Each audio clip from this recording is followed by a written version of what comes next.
Hello, everyone. I was about to say Fugeking Death, but that's the wrong show. It's the better show. I'm sorry, it's the better show. God, listen again. We're gonna get into it tonight. There were some good things. There were some There were. things. But hello, everyone, and welcome back to the BC Wrestle Pod.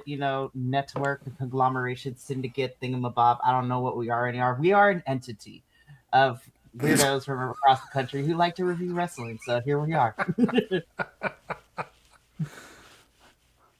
I think our intro bits now, I'm going to try to start doing them in the style of welcome to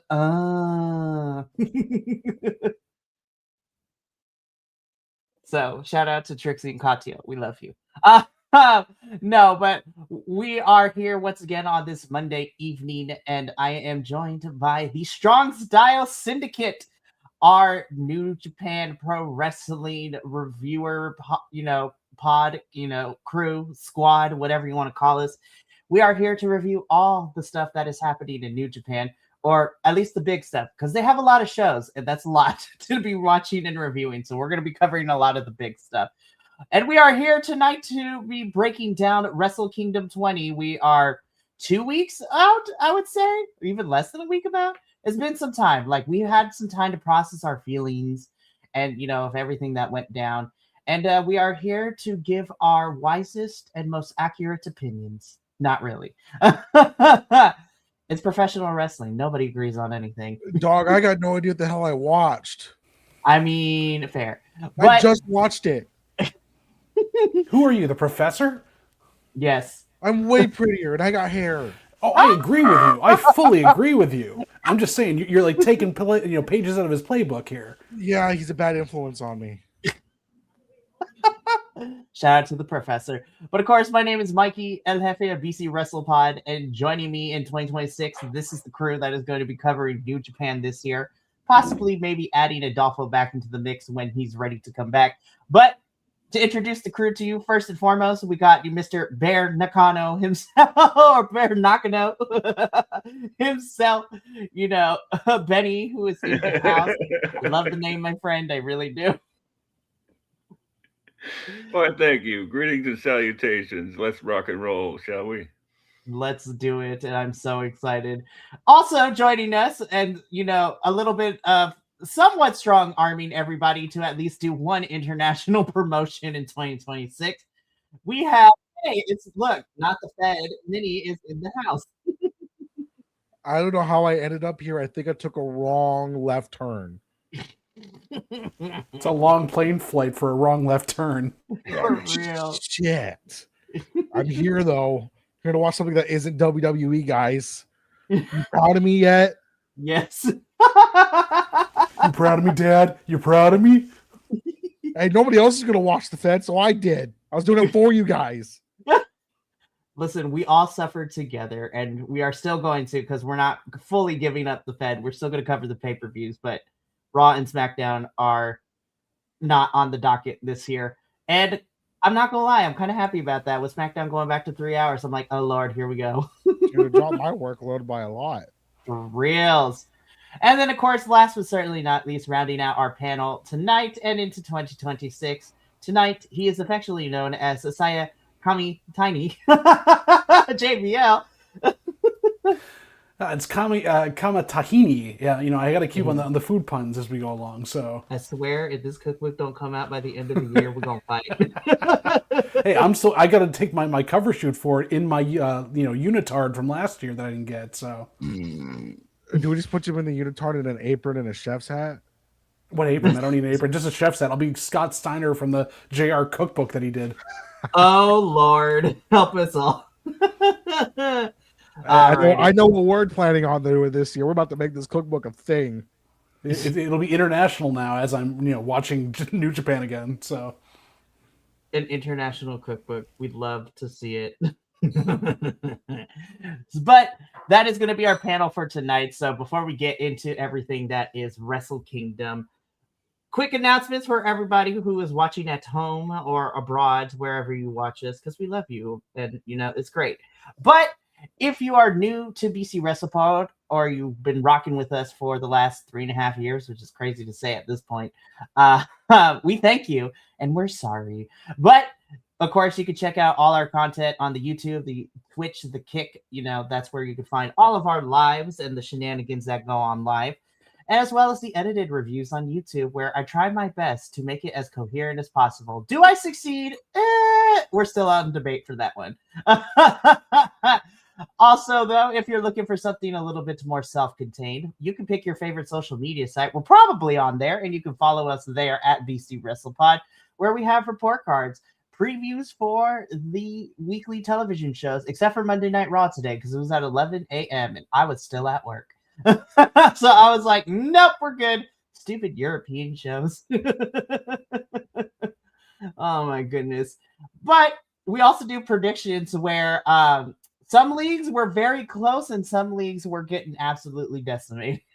So we are almost at the end of our prediction season coming up here with all the last shows in April for all the major promotions that we cover here in the stateside. So yeah, that's a lot of fun. We also have some merchandise available at our shop, bcwrestlepodshop.fourthwall.com. And if you would like to help us pay for these pay-per-views, looking at you, AEW, I'd love you. But we still gotta be shelling out pay-per-views for everybody. Or, to help us keep these metaphorical and physical lights on sometimes. The little coffee bot will be popping up in the chat ever so often. But now that we're done, let's get into it, because Wrestle Kingdom 20, we're starting off New Japan here. And I don't know about the rest of you, especially for those of you who are avid followers of New Japan, but 2025 New Japan had some ups and downs for sure. Very much so. And there were a lot of stop-starts all year for a lot of different things, and it was heartening to see that Wrestle Kingdom tried to make sense of it, I guess. Trying being the optimal word. It was there. I didn't watch it. Yeah, it's been an interesting 2025 for New Japan. Wrestle Kingdom, they tried. Like I said in the report card for this, is like they tried to put everyone on the show, but to varying degrees of success in what they were involved in. So we're going to be breaking down everything. We're going to talk about the matches. We're also going to talk about, the hour-long send-off for Hiroshi Tanahashi and everything that has come out. And also, we have some people who may or may not be gone from New Japan now and are currently on hiatus too. I'm like, New Year Dash was also a thing that happened that brought a lot of information out to us. I'm halfway through that right now. I'm like, holy cow, what is going on with this year? It's going to be so weird. Yeah. It's going to be... And also, the wrong person won the heavyweight championship. I'm just saying. Damn. Well, we're going to talk about that because I was like, So we're going to get into it. But let's kick things off, though. So we are going to briefly talk about our Young Lions match, where their graphic is completely different than the rest of the graphics we're going to be seeing tonight. So I had to grab this from the Twitter sphere. But in our Young Lions kickoff match, we had Katsuya Murashima and Matsutora Yasuda taking on Shoma Kato and Tatsuya Masumoto. Yes, I'm going to be attempting to pronounce these names as best as I can, so please bear with me.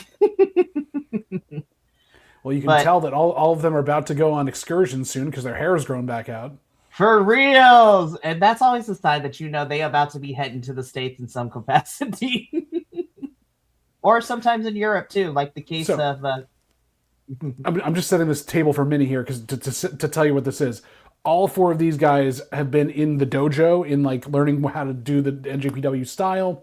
What they do when they go there is you lose all of your personality for the most part. You shave your head, you put on the black trunks, and then you work and you work and you work. And by the time you're in, I think it's 2 or 3 years in, if you've risen up the ranks of Young Lions, you're allowed to grow your hair back out to what you want it to be. And then you get a big match at Wrestle Kingdom and you leave for a year or two to go to the States and work for ROH or GCW or, one of the bigger feds. You go to Europe, you go other places, you go to Mexico and you learn their style. You take a year excursion, grow a character so that when you come back, then like Oscar did and, you to Ice, you have a character set that you can bring to NJPW and really show off. Okay. I was like, I don't know what I figured the young lions are just like the people who were coming up in their training system. Didn't know about the excursion stuff. That makes sense. All right. And it works both ways too, because New Japan will send their Japanese talent, and Stardom too. They will send their Japanese talent to learn these styles, and then in return, a lot of the companies will also send their stars to learn the strong style of New Japan. Like we saw it when we talked about Stardom last week, where we saw Olympia, who is CMLL. She's going to be in Japan for a year, learning that strong style. Well, and Gabe Kidd came over from Rev Pro and stuff in England, and he's basically stayed. He became a young lion, worked his way up, and loved it so much that he signed with NJPW. So it's huge. Mm-hmm. So love teaching people new things, but I don't. Again, this is a young lions match. This is to get them be like, hey, you're gonna be on the Wrestle Kingdom card, and this is funny enough. This was added like 24 hours before Wrestle Kingdom even started. They're like, okay, we're gonna throw you 4 on. Good luck, bam. But hey, you know what? Sink or swim time. Sink or swim. And I'm going to say this about the whole card, Mikey. This seemed like, for the endings we got, for the booking we had, and for the young lions they picked, this was Tanahashi's favorite, and what Tanahashi wanted the entire way. Like the feel-good stories, all the other people that won, and the person that won this match as well is definitely one of Tanahashi's favorites out of that thing. He's really pegging him to be his guy going out in the world. Yeah, I mean, spoiler alert, Katsuya Murashima and Matsutora Yasuda do end up picking the victory up here. Yeah, I was like, President Tanahashi could be felt across the show. Because you have to remember, too, that Ace is a wrestler and the president of New Japan. Not Johnny Ace, the Ace. The Ace. God, Johnny Ace. Lord help us all. Alrighty. So we're going to get from the completely different graphic to the matching graphic for the rest of the show. So let's get into, which was technically a kickoff match as well, but it actually involved like the established New Japan talent. And we officially start things off with the New Japan World Television Championship match. Of course, this is the champion ELP, El Fantasma, taking on DDP's Chris Brooks and, lover of Zack Sabre Jr. And guys, we got some DDP shenanigans with the rubber band spot. I thought that was funny. It was, and that's what DDP is. They are the Japanese comedy wrestling, but they also have some really good stuff. And this is where, again, these are names that Minnie's going to be unfamiliar with, but a lot of the people that were in the tournaments this year of Best of the Super Juniors and the G1 too, like Mao, and there's a lot of crossover between a lot of these promotions, not gonna lie. Well, and I mean, the problem is, like, El Fantasmo has been in AEW fighting Takeshita in a ladder match a couple years ago, too. Like, he's been there. Chris Brooks, if you watch Wrestle Talk or a couple other places, he's popped up on there, too. So it's craziness. It's crazy. So One this thing- was... One thing I like about what they do for New Japan is they'll tell you how many people have held the belt before them. So he's the 9th World TV champion. They do that for all their belts. I thought that was pretty cool. Mm-hmm. There's a prestige in lineage. Chris Brooks is definitely one of those guys where, he's a DDT wrestler. Like, he's a very comedic style. Like, he does a lot of comedy stuff. But he's also one of those guys that, can wrestle like a 45-minute banger. Mm-hmm. You can slot him up and down the card wherever you need him. He's one of those type of wrestlers. Or bend him into pretzels like El Fantasmo did. Exactly. Was it like Hana? He came up with the puppet. Homeboy, Spike Pile Drive, Hana the Puppet had a DDT show the day before too. I loved it.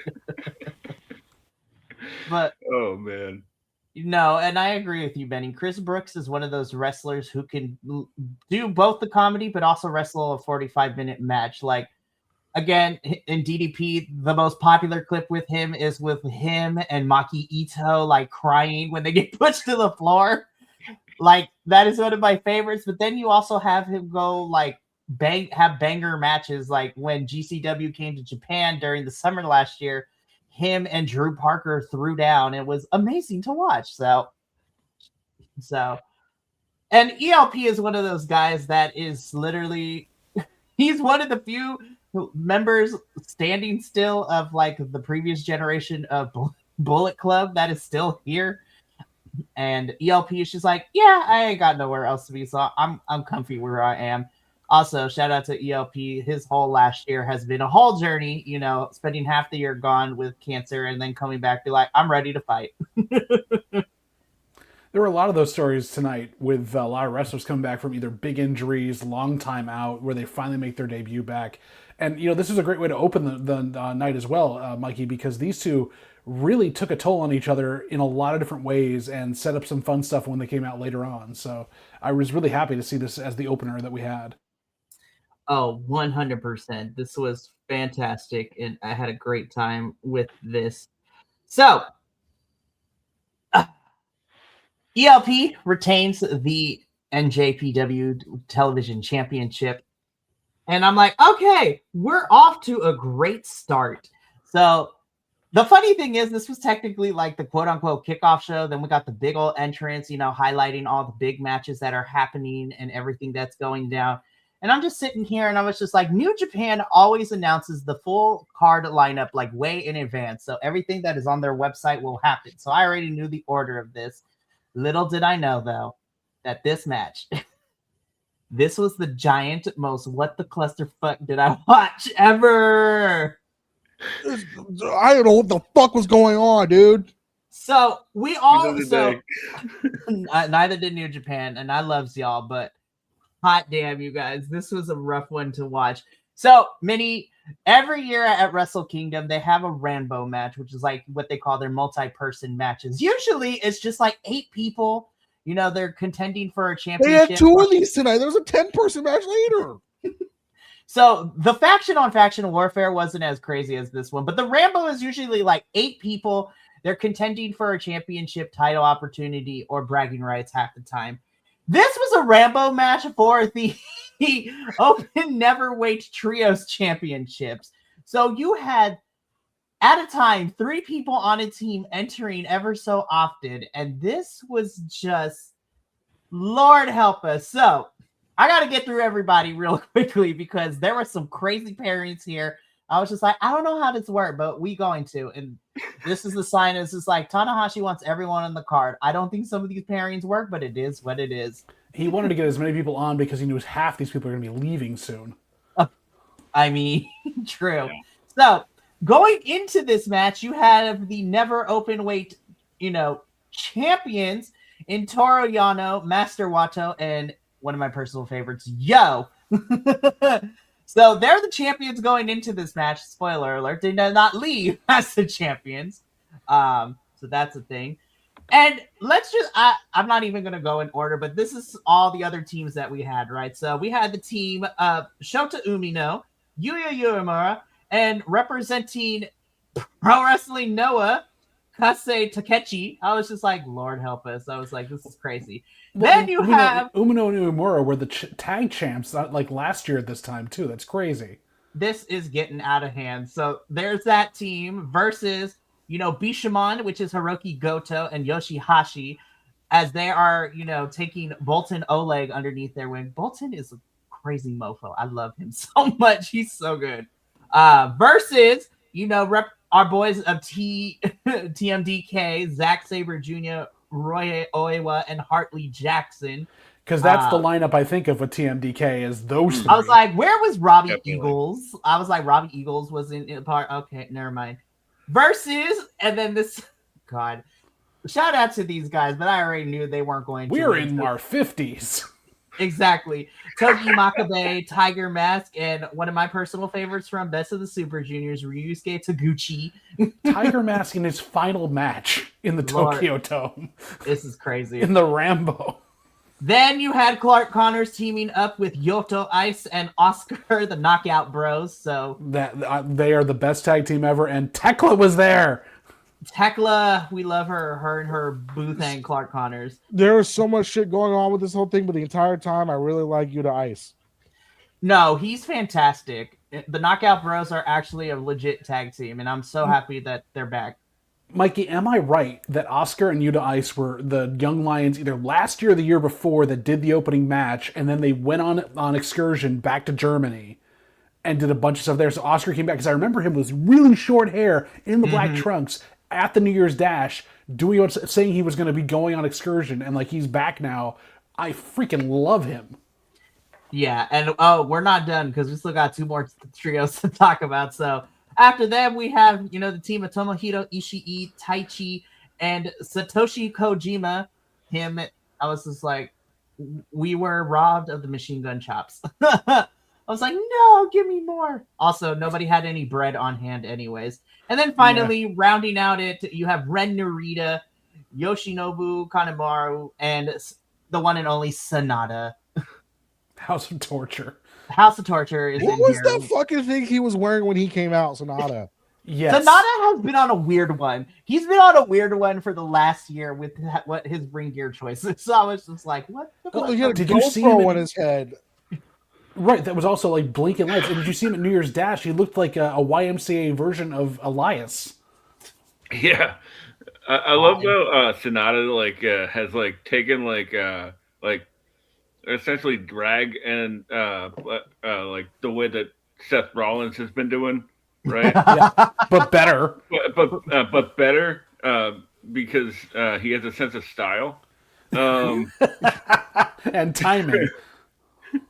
And just like turning it into heel heat where people are like, oh my god, what is he wearing?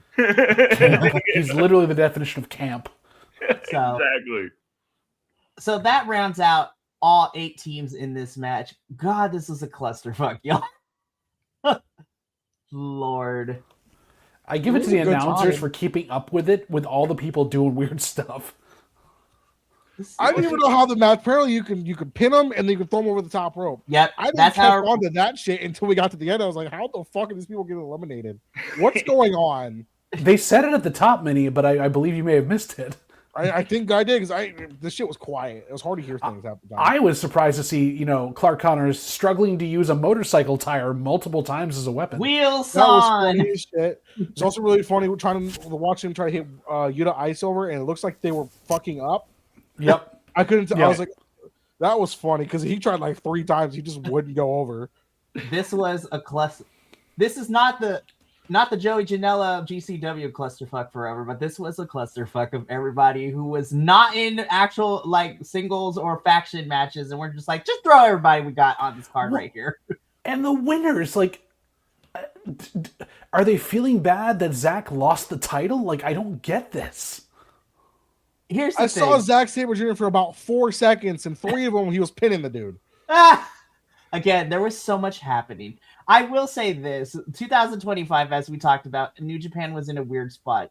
I am a firm believer that Zach and Hiroki Goto carried the World Championship scene, especially Zach when Hiroki Goto got hurt. And so I still wanted Zach to hold that title for a little bit longer, but again, I figured he wasn't going to. From Wrestle Kingdom last year to this year, New Japan has been very weird, and also, like, not even gonna lie, I will say Zach has had some really great matches and probably some of the best matches in New Japan for 2025 that ended up on my list. Like him and Takeshita at the King of Pro Wrestling for that title. Woo! Baby, that was so good. But now they're just like, okay, Zach, you carried us in 2025. Here's some trios championships. I was just like, I was just like, what are we doing? Exactly. Like when like they won World Tag League and then won the Rambo here, so now they're the never open weight trios champions or whatever. It was here I knew. I was like, they're not winning those tag championships at New Year's Dash. Fuck. Nope. Yeah. I was like, well, they just telegraphed that. They're not going to be double champs. Also, how cute was it that Hartley Jackson was genuinely surprised that they won? Oh, that was so awesome. Commentary let us know, be like, this is his first time holding gold ever in his career. Anywhere. I was just anywhere first time ever in his career. I was like, wow, holy. And, commentary saying, he's not one to be in the spotlight, but, that he stepped into the spotlight with TMDK and now they got gold. And so I was like, I love that. I don't like this. I like that for him. He's like if QT Marshall actually had talent. Woo! Yeah. I'm kidding. QT's done a great job training folks, but like seriously. Yeah, right. Shots fired. I Listen, love I that love like Zach had to like rein him in, like they were like he's just like, oh my god, and then Zach's like, dude, we gotta sit on the apron, we gotta take. we are TMDK. We are kind of cool, but we are not full baby faces. Get it together. Did you see that look like Zack Sabre might have like concussed himself doing that pin because he smashed the shit out of his head doing the pin. Oh my The god! bridge? Yeah. He looked kind of out of it after it. I'm not even gonna lie. He's like, but all he right. also when when he got the combo done to him earlier too, like he hit a little harder on that head. I think you're right, Minnie. He was a bit dazed and kind of a little bit out of it. Well, he might have given himself a stinger when that because he like flipped down hard and he kept grabbing on his neck. I was like, damn, bro, chill. Well, I mean, Minnie, you are watching one of the places where everyone lands on their neck. Like this is where it happens. No, I fucking saw. I feel like I was watching the Ilya Dragunov match every match. Lord help us. The Ilya matches are nuts too. I was like, And those I are wouldn't tame compared to this. for reals. So TMDK are the new never open weight, 6-man tag team championships. I love that, but hot damn, this was oof. This was a rough watch. Not even gonna lie. Poor Bolton Oleg. To go from never open weight champion and losing it to Evil. What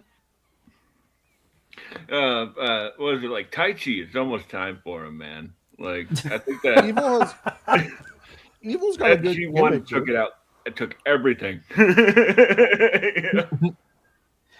And the funny thing is, so not to go off on a tangent, but I will a little bit. Like Taiji had a very interesting story this year because he was on a losing streak, even since and then Wrestle Kingdom was a big moment for him, and he still lost that. So then when we got to the New Japan Cup, like literally, he had an amazing story of him trying to get his confidence back, and it took Zack Sabre Jr. to be like, "Listen, man, you're great, but get it together. We're supposed to have this match."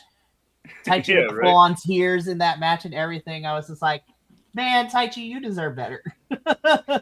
Suzuki-gun forever. Well, yeah, like getting paired with like old ass Kojima and old ass Ishii. It's like you had no chance to start with. Listen, I love Kojima and Ishii, right? But at the same time, I was like, damn, Taichi, they just not gonna give it to you right now. I was like, why? No. We need Taichi and Sonata as a tag team would be hysterical. Oh my god. Throwing Master Watto in there too, and we'll call it a day. Where's my question? Who the fuck was that dude drinking a champagne on the way to the ring? Okay, so like so here's the thing. So technically it was Yo, but it's like another form of Yo. It was really weird. I was like, what the hell? That was Jacked as Jack to Dude Love? Pretty much. Okay. So that's Yo's drunken alter ego. I was just like, Yo have such a crazy character transformation. Like I remember JBL, I remember 2 years ago, like when he was in the Rambo, he didn't have his wrestling gear, so he came in as like a Japanese high school student in the tracksuit, full on sprinting down the ring. Yeah, he lost his shoes, remember, because he got like stunnered out of them or something. What a character transformation for Yo, and what a crazy year. Him and Kosei Fujita probably had one of my favorite matches in the first half of the year in that final for Best of the Super Juniors. Holy shit, that match rolled. And he's still got a built-in thing with Sho every time that they're on the screen together because they used to be. That was the Best of the Super Juniors. There were shenanigans every time they fought each other in the tournament. Like, I was like, oh, House of Torture. But Mao got him good in a DDT style match in the final round where he ran him over with the car. It was glorious. And hit him with the bicycle too. Minnie, this is what you're missing. And Sho and Yo, yes, we're a tag team.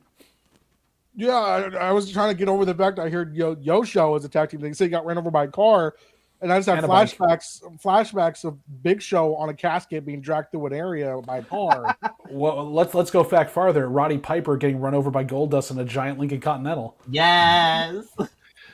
That three-way with Big Show, Al Snow, and Raven. Was it Al Snow or was it Kane? I think it was Al Snow. It was like just around the time he came in. We love it. But shout out to TMDK. New Japan still loves them. We love you. It makes no sense. I know. It does not. It does not. And we'll talk a little bit about New Year's Dash a little bit because some shit went down. And some people also are gone. So I'm like, guys, it was only one day. What happened? It's a new year. Of course, the women always get the short end of the stick because they never let them go past like 12 minutes because this was the same situation last year. But and on top of the fact, also they took it away from him because Saya Kamitani's entrance is so epic and it took them forever. She was getting rushed through it. well, also Saya, as it was announced in the press conference too, she is going to be taking some time off. So I was well deserved. Girl was carrying Stardom's red belt for all of 2025, and also being the first, like the only female to top the new, like the Japan like wrestlers list and everything too. I was like, shout out to her. But she won the Japanese National Athlete of the Year award for the first time ever to be a woman to do it. This match was dope. This is my first time seeing both these motherfuckers. This was incredible. I do not want to be kicked in the head by the other one. I can't pronounce her name, so I'm not even going to try it. Well, no, I got you. Shuri is it was a student to Jiri. You don't want those feet anywhere near you. No, and the way I saw her kicking fucking Zaya, I was like, "What? Oh my god, she did!" Yeah, Minnie, we'll say this too. You have to see Saya Kamitani's match the night before on Queendom. It's 10 times better than this, and that's saying something. This was still really good. I just wish that New Japan would let them go longer, but it is what it is. But this is a title for title match. This is for the IWGP Women's Championship as well as the New Japan Strong Women's Championship. So this is title for title. This is the IWGP Women's Champion Shuri versus the NJPW Strong Women's Champion Saya Kamitani. God, these girls rule. I was like, yes. This is a history ignorance question. What's New Japan's big belts, why are they called the IWGP, not the New Japan? It is, oh my goodness, I forgot why they call it IWGP. It's the actual Japanese for what it is. It's not NJPW. And I forget what it's the International Wrestling Grand Prix is what it stands for. Got it. So, and then, of course, the New Japan Strong Women's title is still fairly new, as it has only been held by 6 other women at this point. Apparently, so has the IWGP Women's title, too. So. That is also new, too, because this is the 6th one. Both of these belts are fairly new, which is crazy. I was just like, well, I guess we got women's titles now, so I love that. But the IWGP Women's Championship has been held by the likes of like Kairi Sane before she went back to WWE, Mayu Iwatani. And then the Strong Championship has also been held by some really great women, but more of a collective, like Azumi held it at one point because she won it last year in May. But it's also been held by the likes of Mercedes Moné and Willow Nightingale. So these belts have gotten around to some really good folks. And we're on great folks. This is one of the best matches of the night. This was awesome. For as short as it was, this was in my top 3. I don't know, but I'm definitely a Saya servant now. That shit was, she said Aura when she came out, and I was like, you can see now I sent in Texas because I was watching. I was like, I don't know who she is, but I like her already. This is I'm dope. telling you, these Stardom entrances are probably some of the best entrances in professional wrestling. That's saying a lot. Like the Stardom girls, they get production, honey. But man, this was such a baller match. But again, I always get mad because New Japan never lets them go past 12 or 13 minutes. I was like, can we at least get 15? But again, the fact that not just Saya, but Shuri also wrestled in a crazy ass match too the night before at Dream Queendom, which is like, oh Lord, help us. But they went back and forth. Everything hurt me watching, but I was fairly entertained. Shuri ends up putting Saya Kamitani down and is still your IWGP Women's Champion and new Strong Women's Champion. Those near falls all the way through were brutal. This is my first time seeing Saya Kamitani. Like, wait a minute, I've seen her live. I was going to say, I was like, hold the phone. In real time. She had red hair then, and she was a good guy. And now she is all decked out in black. Just because of this pose alone. I was like, wow. Like if we're gonna have women here, just because of her persona and her current persona in ROH, I don't know if we ever would, but I would love to see Saya Kamitani and Billy Starks mix it up in some capacity.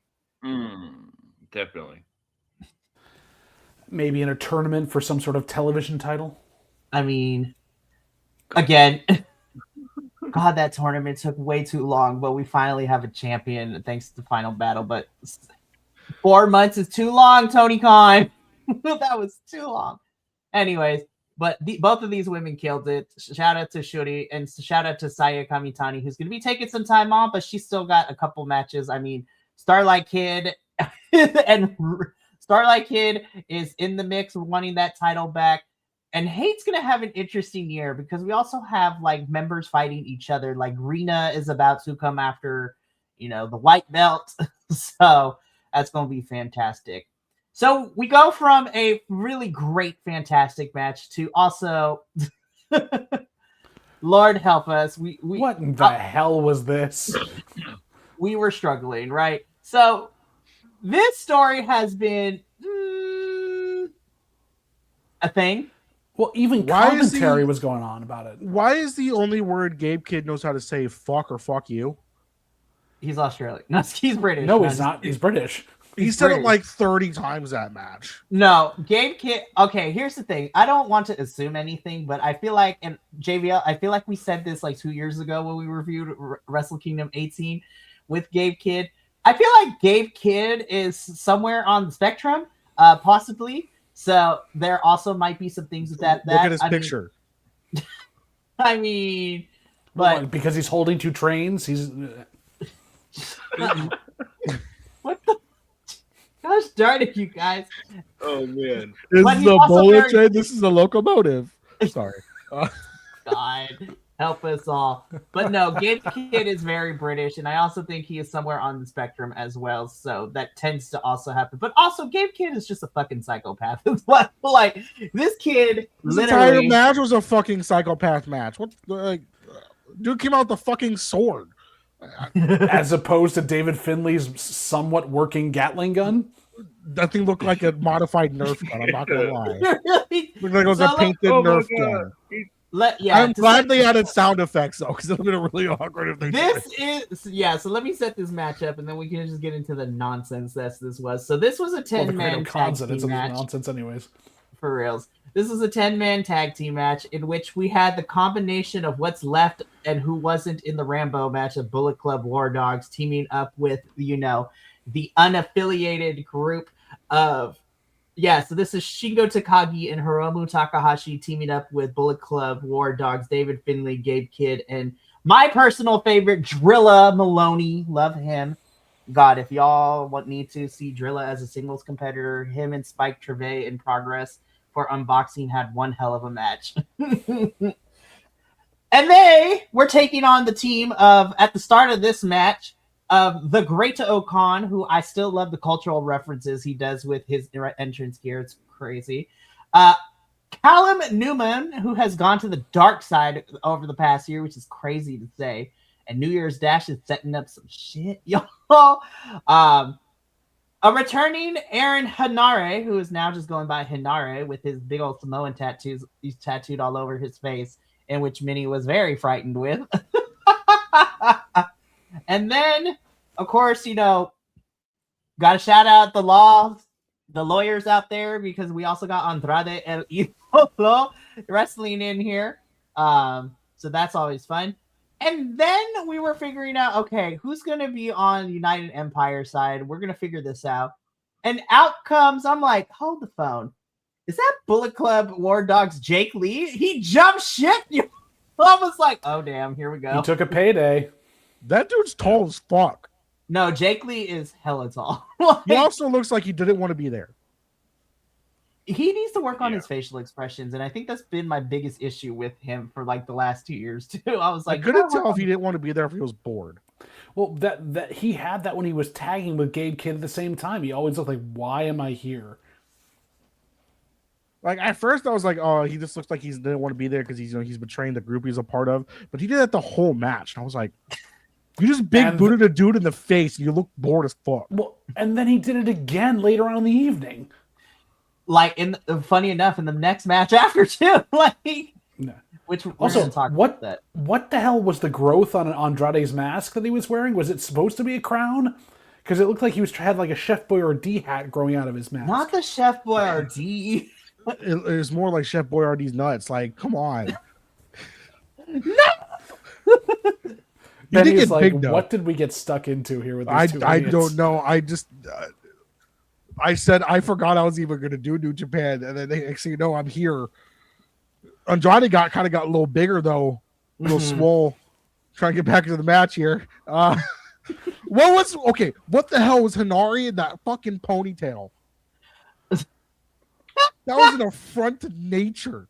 Also, he terrifies me, so I hope he doesn't see this. But come on. So the reason that Hinari, terrifies you is he is Samoan. I mean, but he is like, he leans into the actual like culture of the Samoans. He has the tattoo on his face, like you would see like the actual islanders, the tribes in Samoa and the Hawaii, do all that. But yeah, that ponytail is crazy too. I was like, Hinari, we talked about this. It's okay to let it go. It confused me more than the fucking Rambo match. Yeah, That's seems where that was with that. What was that, Benny? Hare Krishnas. Oh, the Hare Krishnas? Oh, God. Lord help us. Benny, you're showing your age. Yeah, very much so. Callum Newman did nail like a 15-mile-per-hour big boot. That was cool. No, Callum is fantastic. It's just a weird dynamic because, okay, and let's just talk about this now. So United Empire do beat the Bullet Club War Dogs and unaffiliated in this match. Afterwards, we had a masked person, beat up somebody, which turns out to be a returning Francesco Akita, which makes me excited because he's been out due to injury for a couple of months. Happy to have him back. He was fantastic in Best of the Super Juniors.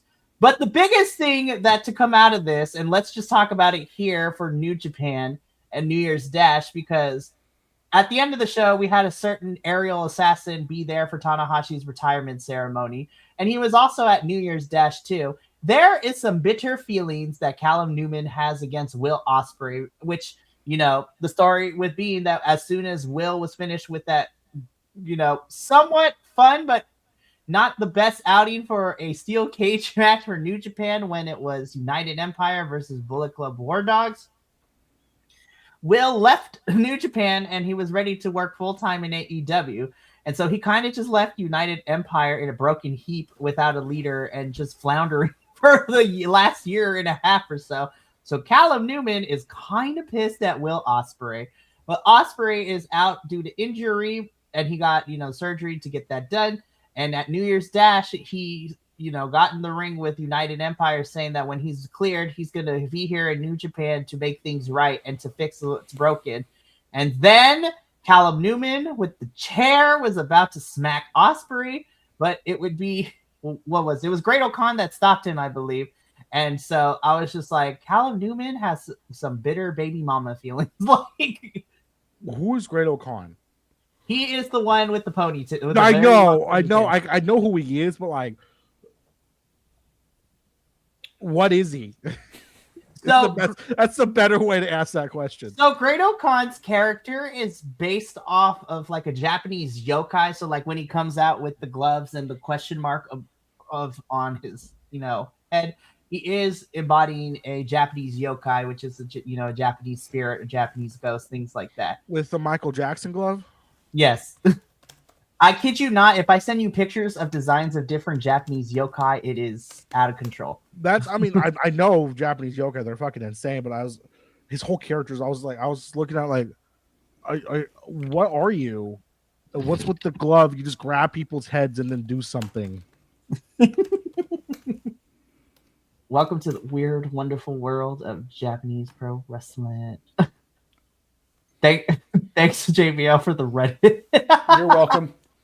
All so right. Minnie can check that out a little bit. You're going to see my live reaction to it. It's the hopping vampire from Japanese folklore. Yeah, Oh, okay. the yokai. You ever wonder what the hell the Great Okada is supposed to be? Yep, that answers my question perfectly. That's what I figured. Why you should read it anyway. So I'm interested with Will Ospreay being in New Japan for a little bit. Like when he's cleared, like he'll be over here. Hopefully, this leads to something where we might see something for Forbidden Door coming later this year or during the summer. But I don't know, you guys. I was like this match particularly itself. I was just like, oh, okay.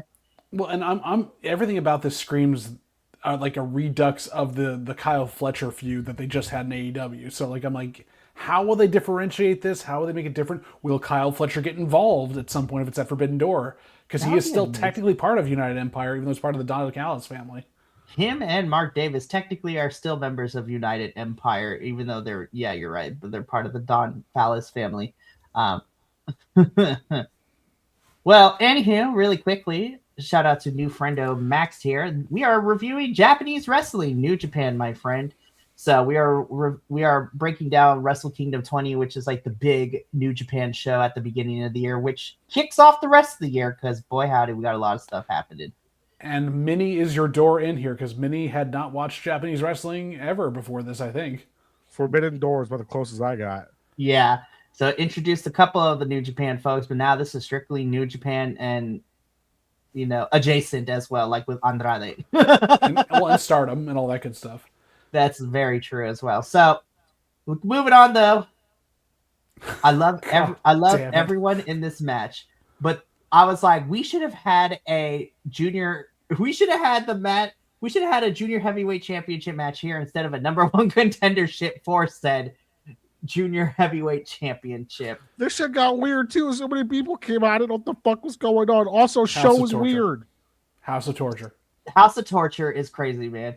But in our IWGP Junior Heavyweight Championship number one contender 4-way match, these are the four that wrestled. Of course, we have one of my personal favorites, El Desperado. Death B is in this match. The former champion, having to vacate it due to injury last year at Dynasty, which is very unfortunate, versus TMDK's Kosei Fujita, the winner of this 2025's Best of the Super Junior, where he battled Yo in the finals, which is fantastic, versus Bullet Club War Dogs and one of my personal favorite members, the Bone Soldier Taiji Ishimori, versus the House of Torture show. House of Torture shenanigans. Well, and of course, because Doki's the champion, like you have show in there to basically go in there and then pull a Kevin Nash, right, Benny? Absolutely. Like, man, I think Gato really hates the juniors division. No. Really? I think it's because he's probably just never got out of that shadow, As opposed to the shadow he was in for the semi-main event or the main event for the evening. Ooh. Exactly. Ooh. Again, I love everybody in this match, but we should have had Despy and Doki fight it out in a rematch instead of having a number one contenders to determine who would fight Doki for said junior heavyweight championship. Or hey, here's even better. Put a gauntlet match in where Desperado has to face all of House of Torture to get to Doki at the end. Yes, that would have been great because Despy is... El Desperado wins, which we already knew was going to happen because I was just like, let's do that. And I was just like, we should have just had a gauntlet match where Despy has to fight his way through House of Torture minus Evil to get to that match with Doki. Like, oh no, put Evil in there anyways, just for the hell of it. Might as well. Everybody else was all over the show. So, again, I really like these four. This match was fine for what it was. I was just like, I feel like having a number one contendership match at Wrestle Kingdom is kind of weird. And I was like, at least a regular fatal 4-way like this. I was like, okay. Well, this got super schmozzy anyways, to the point of like, it was not as schmozzy as Evil's match, but pretty damn schmozzy. Well, speaking of Evil, Well, actually, this is a perfect time because after this match, before we get into our final 3 matches of the evening, this is where New Japan tells us, be like, hey guys, this is our schedule coming for the rest of the year. So I was just like, thank God New Japan always be putting out these dates because I already filled our calendar. But of everything that they announced, right? So I'm just sitting here, I'm like, oh boy, what is happening? So the important events that are happening and that we are going to be covering here. So you will have the New Japan Cup semis and finals happening at towards the end of March. So we are going to talk about the New Japan Cup because that one sets up a championship match for somebody at Sakura Genesis, which is the next big event in April. We get the dates for the finals of Best of the Super Juniors 33, and I am really excited for Best of the Super Juniors again. It is the summer tournament for your quote-unquote cruiserweights, which leads into Dominion. Then, of course, rounding out all of July and all of August, you have the G1 climax. Lord help us. I am praying to the wrestling gods that this year's G1 is not as weird as this past one. Adolfo and I loved it, but because Gabe Kidd was injured and he was withdrawn from the tournament, really threw off my block. And then certain folks also didn't do great either. I was like, this is a weird way we're booking some people. Well, we know that Benny's going to win this year whenever we do our blocks anyways, because you are just like the king of booking right now. So, Lord help us. Not if I have anything to say about it. I'm just kidding. I remember like last year's G1, like the first time I saw it was like the first time I saw Bolton Oleg. And like the first time I saw him, I was like, oh, this guy's interesting. And then the second time I saw him, I said, oh, this is it, huh? I like Bolton. I think he has progressed a lot in the last 2 years or so. But yeah, when he first came on the scene, I was just like, who is this man's? Yeah, and what's his phone number? Mikey, he has progressed because he now has 5 moves of doom instead of 3. That is very true. Well, I mean, about John Cena. Well, speaking of have 5 moves of doom, right? So, okay. Oh, this is rough. Oh, Lord help us. I give Aaron Wolf a lot of credit for doing what he could do. Why was there so many never open weight champions? So, okay. Has Belt been around since like the 1940s? What the hell? Just the hardcore championship. Just changes hands a lot. It just changes hands a lot. So, So in our first of the final 3 matches, this is for the never open weight championship. So this is, how do I put this nicely, right? So Aaron Wolf is definitely a hot topic when it comes to New Japan, given the fact that he is an actual he is literally a gold medalist and now he's wrestling, or he's being trained into the more professional wrestling style of certain things.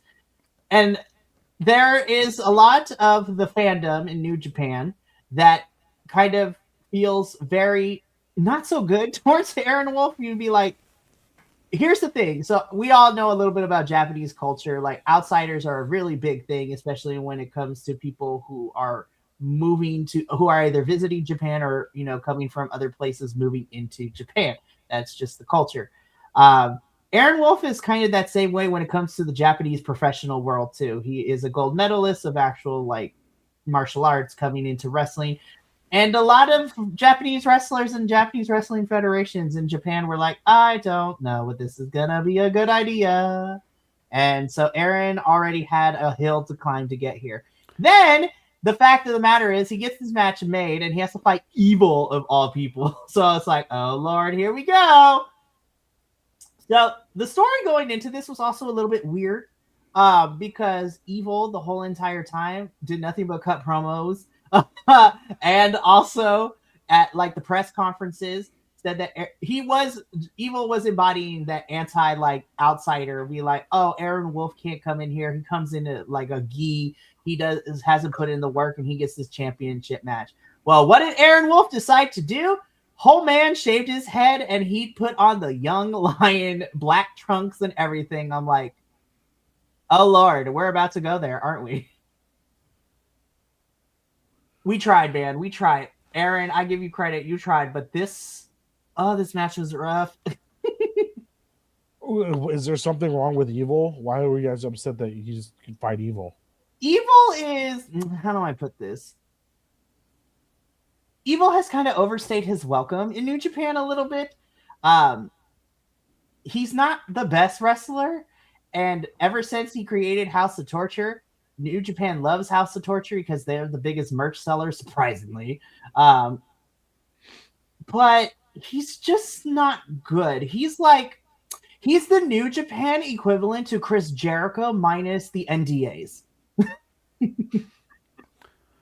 He basically has brought a lot of people under his wing that he thinks he's helping, but really he's just monopolizing time. And then with this, he's lost a step or two, and he's got to go up against a very green worker. And so that's why shenanigans abounded for this, which, Mikey, and also Benny on this one, the referee, we know there's suspension of disbelief. The ref can't see everything, but when the cloud of salt and dust has not left the ring, and he turns around as Evil is putting him into his finish, it's like, no, this is a no DQ match on purpose. And I can say like a lot of the ways where they got him in there and they took people around and they beat him up in the ring, fine, but that salt to the face made no freaking sense. It did not.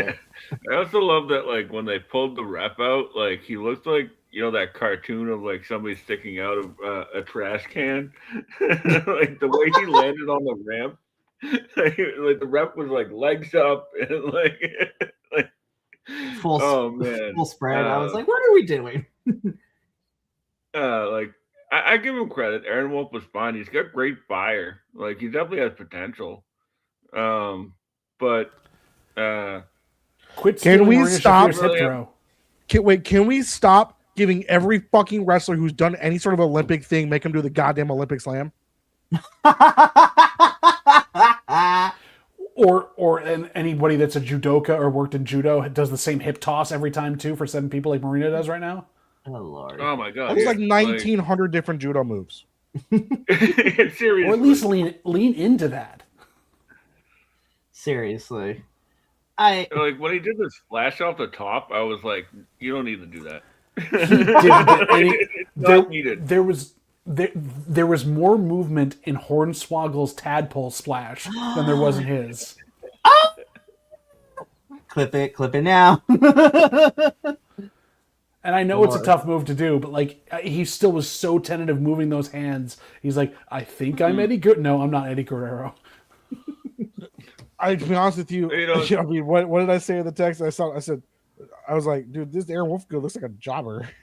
He's supposed to because he's in the Young Lion stuff. Listen, we don't body shame here, but I was just like, somebody hates him because I was like, are we sure that's the correct size of the shorts? Okay, like I was like, y'all did him dirty.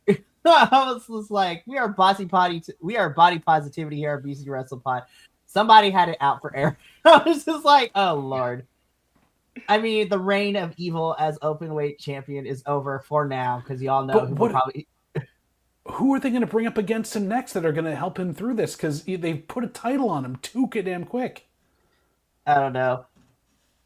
I mean, this never openweight championship has kind of been in a weird position. Like, my money is on Bolton Oleg wanting to get it back. I guess, I don't know. And I was just like, Lord help us all. Do you think Bolton Oleg can take Aaron Wolf to a good match? I don't know. We need President Tanahashi. We need to figure some stuff out. Figure some stuff out. I mean, throw him in there with like Show or someone that they can at least do some Super Junior stuff around him. That might be interesting. Really? Or Takahashi would be freaking hysterical up against him. Oh Lord, help us! I would love that. Not even gonna lie. Alrighty, so we leave this match though. God, what a banger! We love it. Oops, I hit a button. It's a good match, but the wrong person won. You think so? Yeah. Really? I love Yoda for so many things, and I know he was carrying the belt with all the prestige and all the great stuff behind it, and he had everyone behind him, and he is Tanahashi's guy.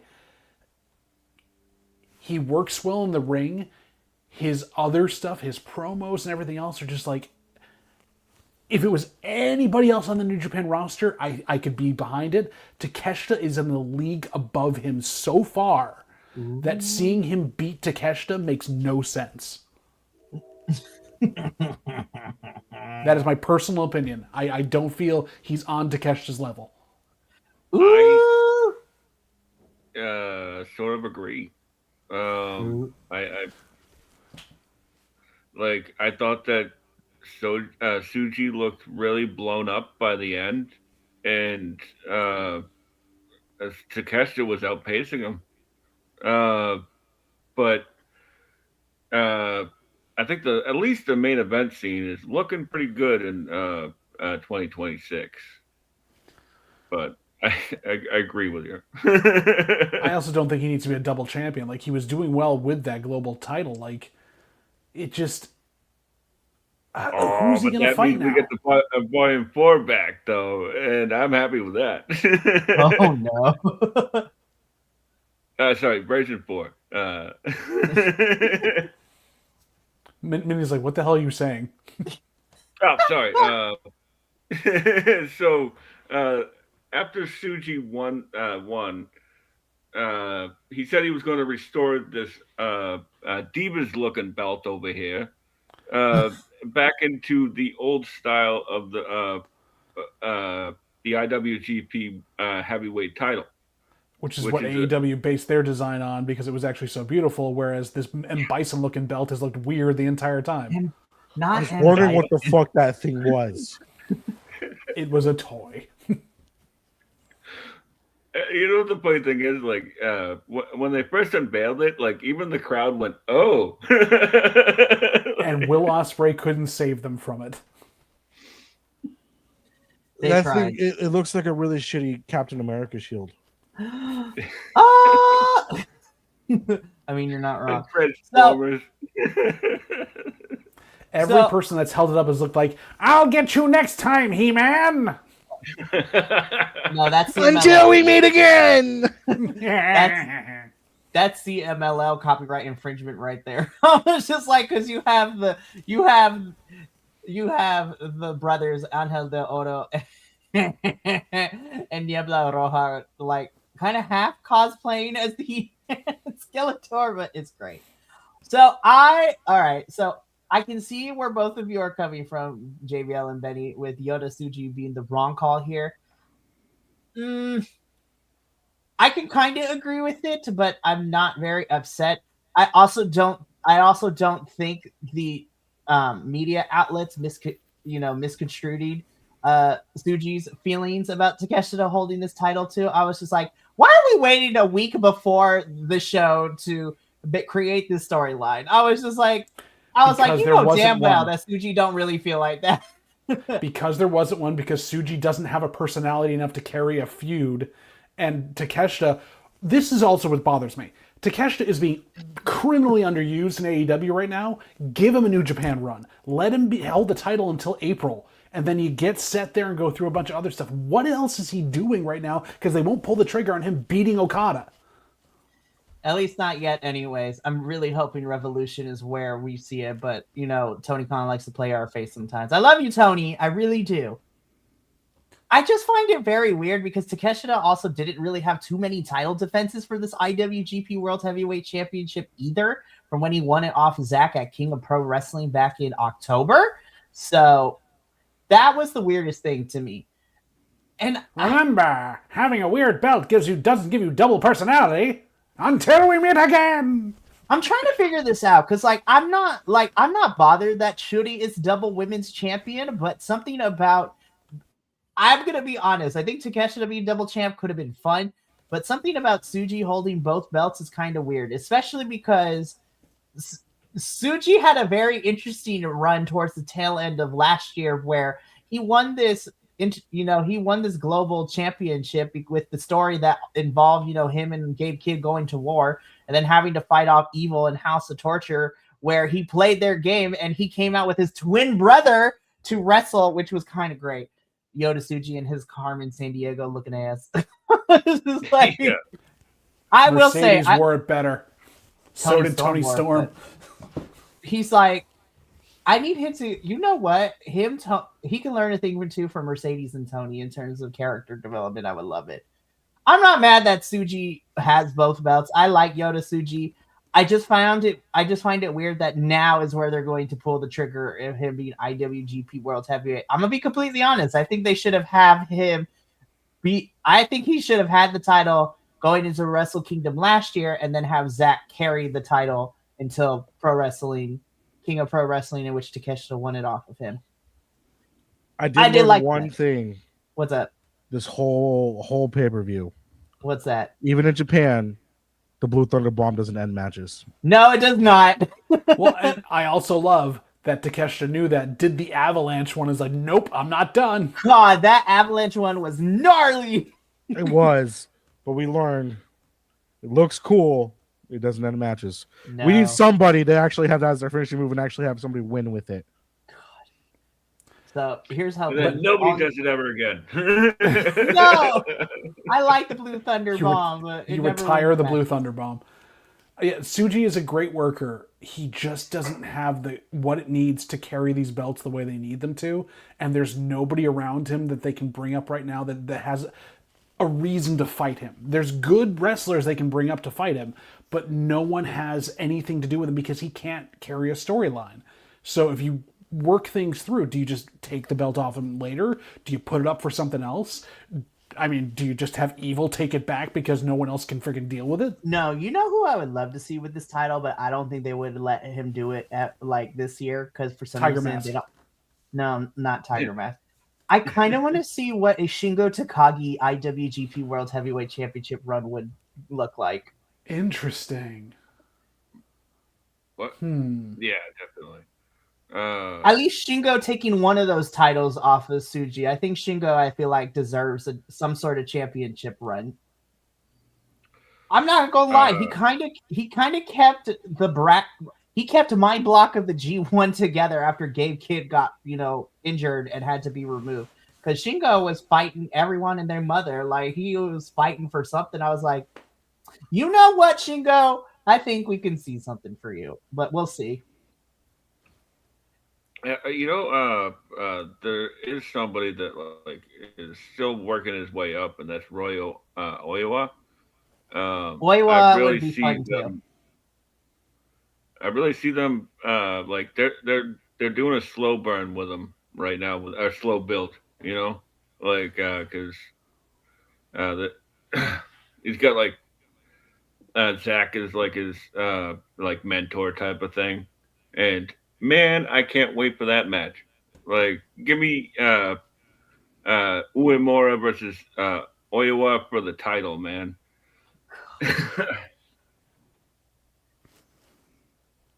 I can't believe I'm going to say this too. I know people have had issue with him because of nepotism, but like for the way that he's built himself back up, I would love to see Shota Umino come back into the title picture at some point too.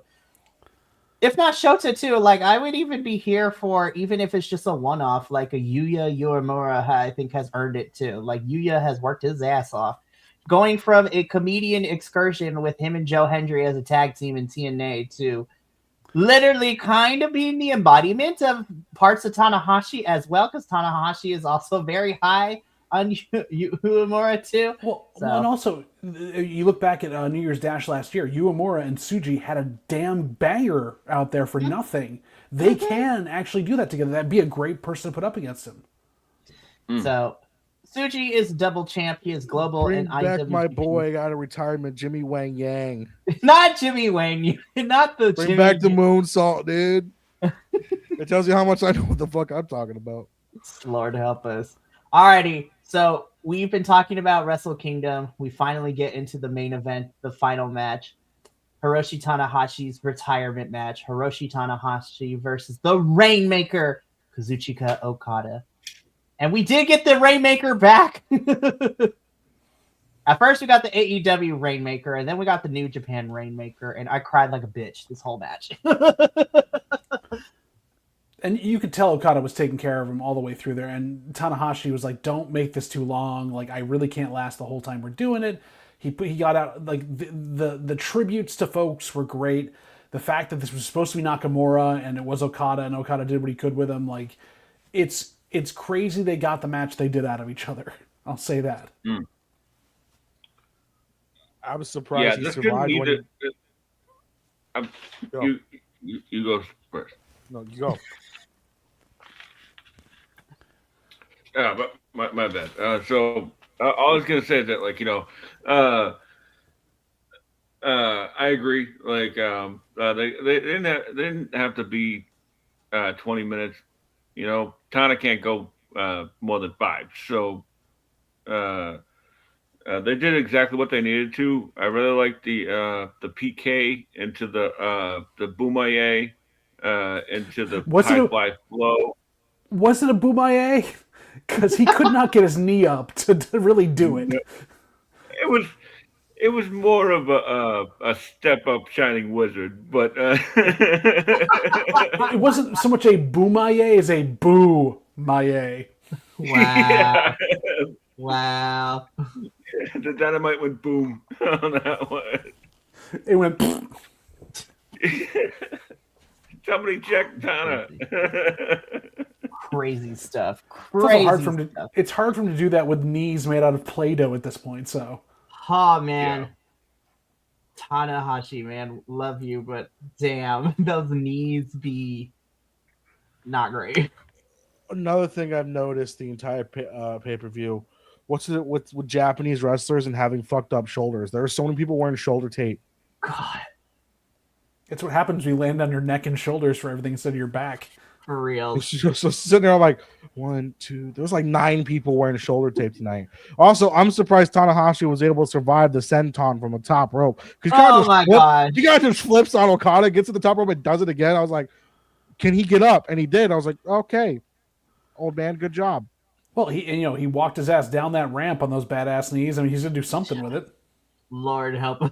That was just like any day Walking now. like John. Kenta looked better on the broken femur walking down there than he did. Oh, yeah. Coda definitely like. Well, on top of the Coda, fact that he's walking like John Cena, I'm like, yeah, these two have messed their backs up for their entire career. For carrying. No, I'm just kidding. I mean, especially for Tanahashi, this man is the. I don't care if anyone gets mad at me, but Tanahashi to me is like the blueprint of like what the ultimate babyface character is supposed to be like. This man has been babyface this whole entire career. And people were not mad that he was the true babyface. Which was the reason all of his partners turned on him. Yep. New Japan Sting.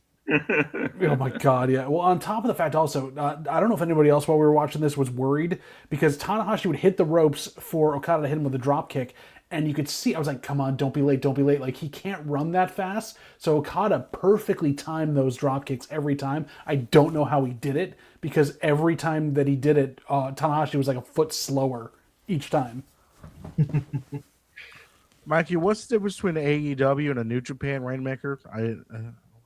So the way that Okada does the Rainmaker in AEW is because he does the pose, the camera comes... Well, normally, okay, New Japan Rainmaker is Okada when he gets ready for the Rainmaker. He does the pose with his arms out and the crowd is cheering. In AEW, he does it, but instead of the pose, because he's being more cheeky about it and he wants to be more of a Japanese comedic, heel, instead of doing the taking in the cheers of the crowd of like a baby face, in AEW, he does the Rainmaker pose. When he comes up, instead of the arms out, he splits the bird out to the crowd. Awesome. That's good. That's good. I did like when he did that and the camera zoomed out. I thought that was pretty cool. Okada is having a great time as being like this comedic, kind of comedic heel in AEW. But of course, he was in the Tokyo Dome, so he gave the crowd what they wanted. And for a brief moment, babyface Okada came back with the actual Rainmaker to put down Tanahashi. Did everyone see his complaints on socials today about what happened afterwards and the backstage stuff? See, I'm wondering if that was like kayfabe stuff, like it's like manufactured. I don't know. But honestly, if that's how it was, I was just like, I feel like that's like the least thing that you could complain about Okada, so you're not getting my sympathy. But at the same time, I'm just like, New Japan is going through a rough patch, right? It's like there's a lot of moving parts right now. What was his complaint? That the head of New Japan and Bushiroad didn't come back to like say thank you to all the wrestlers that were doing stuff, and like AEW, Tony Khan will come back after a show, thank the folks for what they did, check in with them, see how they're doing, and like the head of Bushiroad wouldn't even come back to the visiting wrestlers and say thank you for putting the time in and doing this stuff with us. Meanwhile, I'm sitting there going, they were having Tanahashi's going away thing after you walked back to the locker room. How long does it take you to take off your boots? Yeah. I mean, Tanahashi's thing took like 19 hours, so he's still riding that plinth to this day.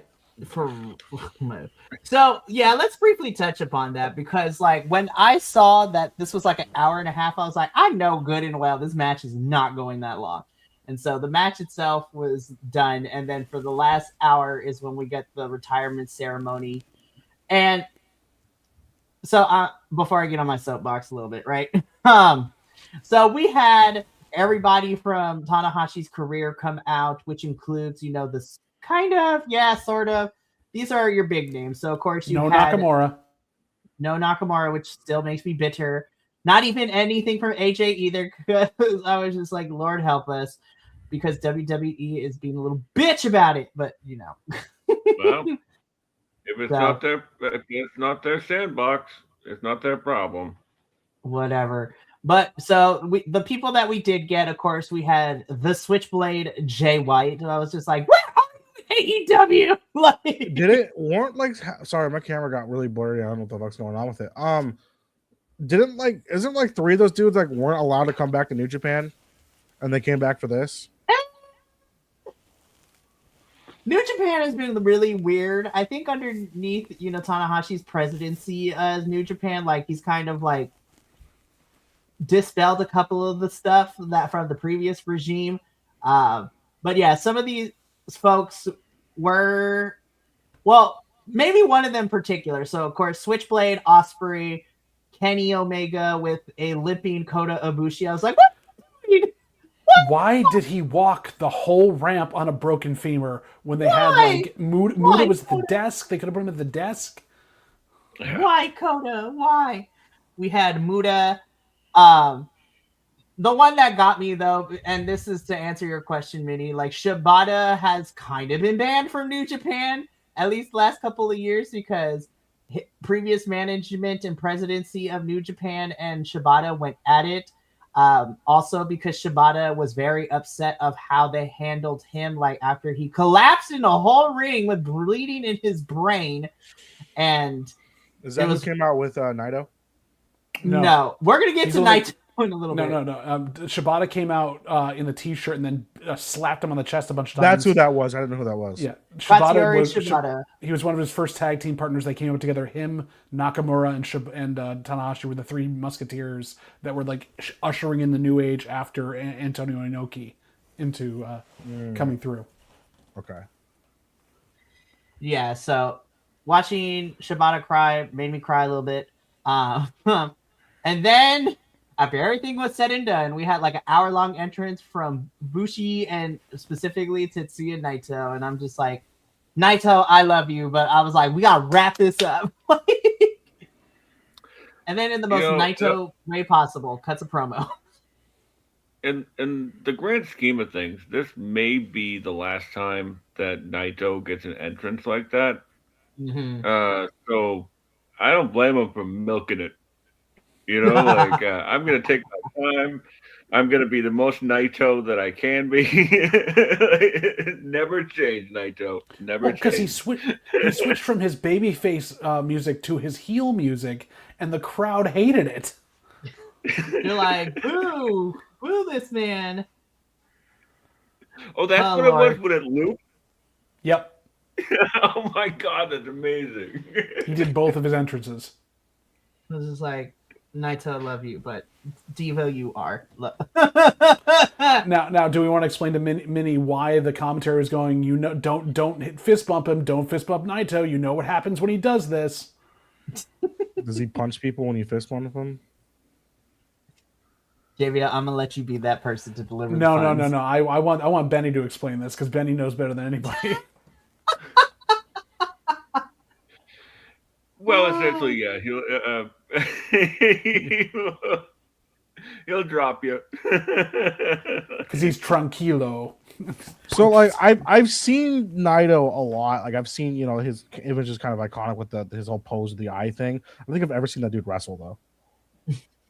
He was on Forbidden Door a couple of years ago. He's also in the Tanahashi thing where it's just like Mans has messed up knee, messed up eye, messed up back.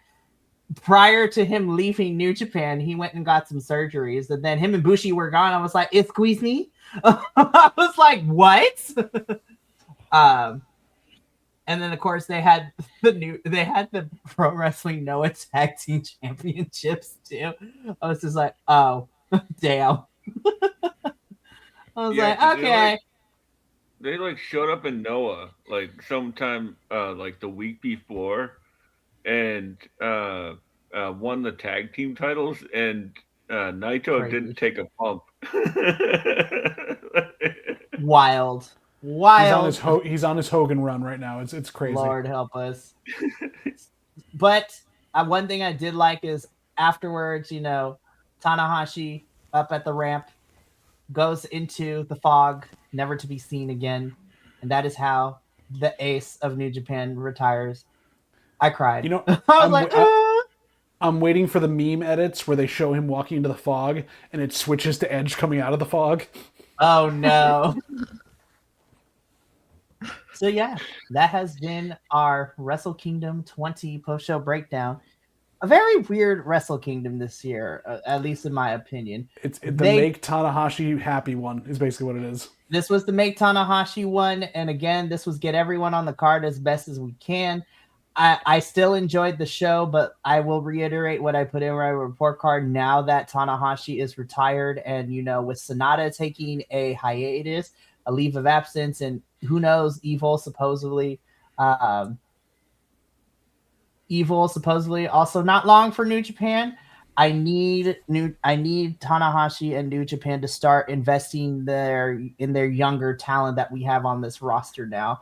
So, which I think we are going to start seeing that, because again, with Callum Newman coming to the forefront and solidifying himself as the official new leader of United Empire, and with Francesco Akita coming back, and then it's going to be a weird change because we also have a lot of the Bullet Club War Dog boys. Their contracts are coming up very soon. So who knows what's going to happen with that. But I need New Japan to start investing in the people we have, the younger ones like Yo.